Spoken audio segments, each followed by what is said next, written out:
This is Beyond a Reasonable Doubt with your hosts, Mark Garrigus and Gary Smith. GPS, how are you? I'm well, Mark. How are you? I could not be better. Life is grand. Very glad to hear that. This is a new backdrop we're not familiar with. Are you traveling far and wide? Yeah, and I've got 12 in box behind me, which is one of my favorite license plates of my father's. And so I'm coming from a destination unknown. How's that? Absolutely. Well, I won't pretend that I don't know, but we'll leave it to the imagination of the audience. I love it. Do we have a winner for merch for this week? Didn't I circle one and send it to you? You did. It was the username of this person is let's see here. It's Les Brown 8099, and he was very glowing about some of your opinions and the way that we've been covering some stuff. So we'll get some. Okay, so we can give merch when you compliment us as much as when you get snarky. We're equal opportunity. Oh, I've shipped out more than a few sweatshirts because I was being made fun of and slammed. So yeah, we're equal opportunity. It's really up to Mark, and we're working on a restock for some of those larger sizes as well. So if you're not if you're snarky and medium or small, you go to the head of the class. There you go. But if you're a different size, then we'll just put you in a queue. I've got a list here, and we'll get to you as soon as we have it in stock. Right. Or your money back. Yeah, it's a money back guarantee. Oh, I forgot you haven't paid anything. Yeah, exactly. Okay. By the way, you made the acute or astute observation. We're wearing the same shirt. Yes, we are. The classic Engine Vision Media, V-neck over here. It's one of my favorites, and got more than a few lying around the house, so it was bound to happen eventually. Yeah, I was having breakfast yesterday, I think, with a guy, and it took him the entire breakfast, but he was sharp. He saw the G&G logo, and it says, "You're branding yourself." And I said, "Well, it's a fight between us and the others." So. Yeah, absolutely. And for those who are astute, you might have noticed some shared attributes between the Engine Vision logo and the Engine Company 28 logo for anyone who's visited that fine establishment in downtown Los Angeles, which is one of my favorites. I certainly have had a lunch or two there. Absolutely. So I think we're Young Thug this week because there's quite a bit going on in Young Thug. You want to bring it up? Yeah, sure. Sure. We'll start with the news report that sort of breaks down the story, and then I'll give you a little bit of a summary. We'll start here. Once we do start. Nope, not there. Here. And the drama continues in Atlanta as the court scrambled to handle the prosecution of Jeffrey Lamar Williams, a.k.a. Young Thug. He's accused of violating Georgia's organized crime laws and engaging in gang activity. We've been covering this case on our show for a while, but a quick reminder that the Fulton County Chief Judge, Gerald Glanville, was overseeing what has become the longest running criminal trial in Georgia history. Glanville met secretly with prosecutors and their star witness without defense counsel present. And that is a major problem. On top of that, Glanville had refused to step aside and recuse himself from the case. But Monday, Glanville was ordered to recuse himself, ending a long, drawn-out battle mounted by defense counsel. He was then replaced by Fulton County Superior Court Judge Shakura Ingram.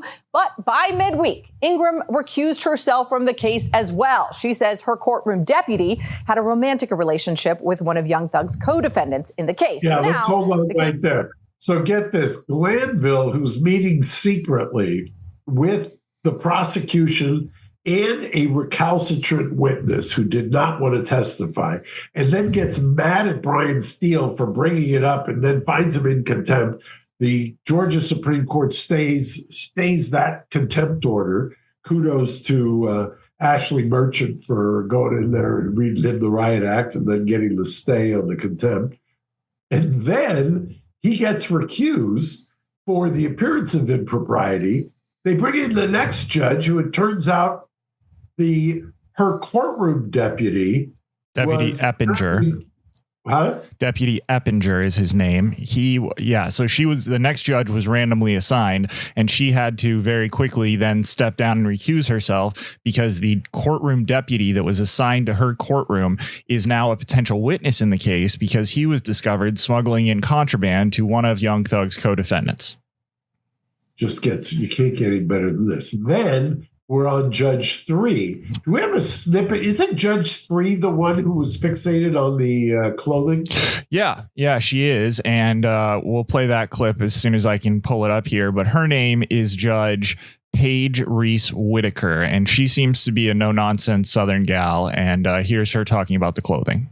Apparently, one of the first things that I don't know how many different deputies told me was the clothing for the clients has gotten a little out of hand in terms of how much they all have now. I don't know, but y'all need to maybe get together and let's exchange most of that. And sure, they can have new outfits for court, but it sounds like they're like full wardrobes full of clothing for some of these defendants. And that's just a lot for the deputies to have to keep up with.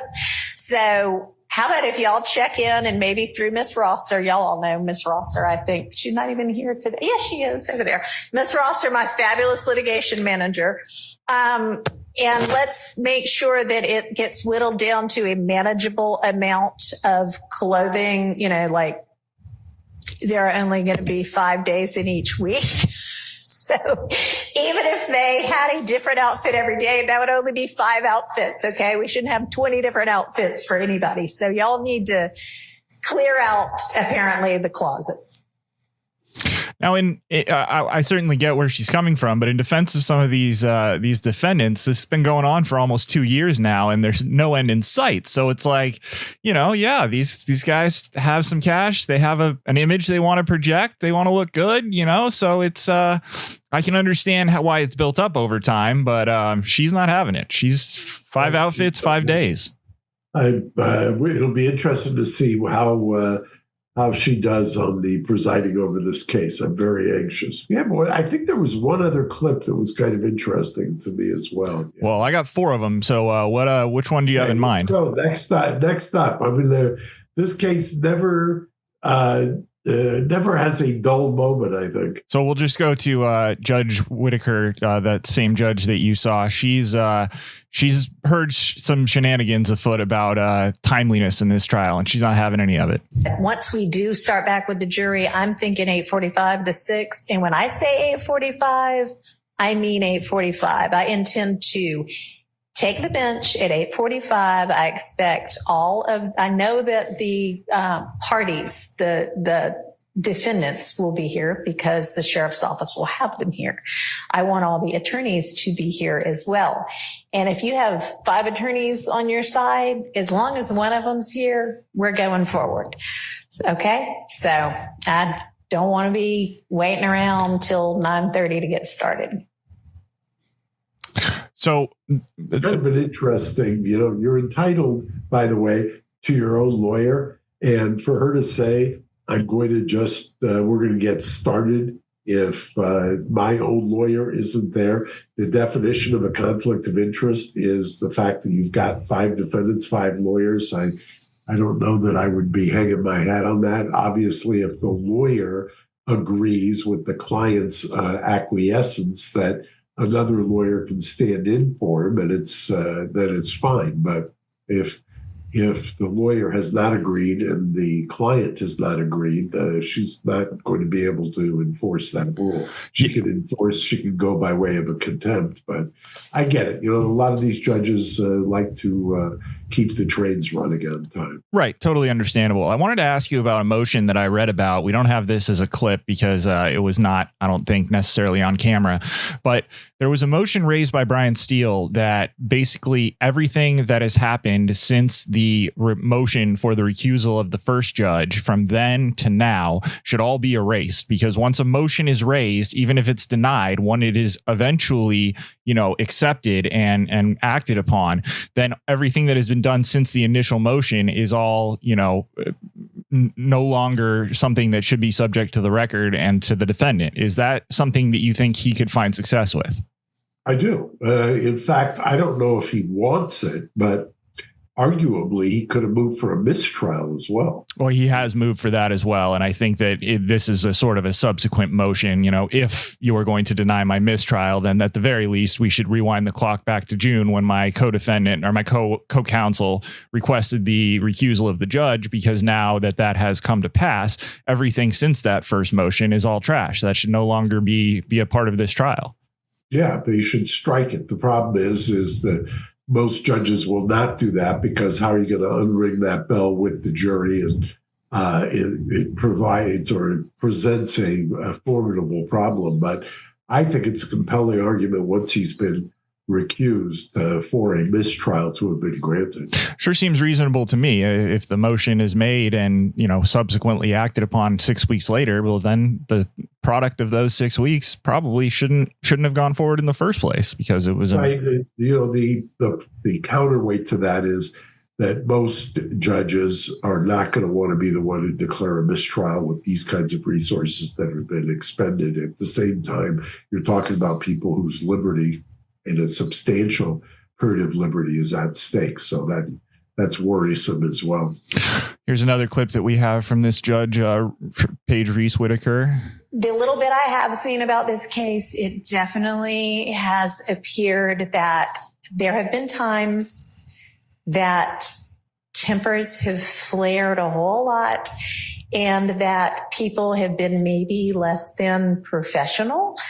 And I hope that this kind of breather has given everybody a breather, and everybody has been absolutely wonderful here today. But I would like for us to maintain a degree of decorum and dignity and professionalism. That is what is really expected of all of us as members of the bar.